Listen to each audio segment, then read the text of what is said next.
বর্তমান জেনারেশনের খুবই লেটেস্ট একটা কম্পিউটার দেখতে পাচ্ছেন, রোবোটিক স্টাইলের ক্যাচিংটা। এটা হচ্ছে RGB জন্সপো গেমিং পিসি। এটা কনফিগারেশন হচ্ছে Intel core i9 13 generation, processor gigahertz হচ্ছে 5.8 গিগাহার্স। এটা র্যাম রয়েছে DDR5 এর 32 GB।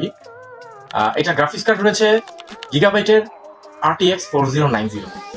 SSD 4 টেরাবাইটের SSD, 5G wifi দেওয়া। Thermaltake-এর 1200 ওয়াটের পাওয়ার সাপ্লাই এটার সাথে অ্যাড করা হয়েছে। খুবই চমৎকার দেখতে পাচ্ছেন, RGB স্টাইলিং বলেন সব দিক দিয়ে একদম বেস্ট একটা বিল্ড। গেমিং লাভারদের জন্য খুবই চমৎকার একটা কম্পিউটার।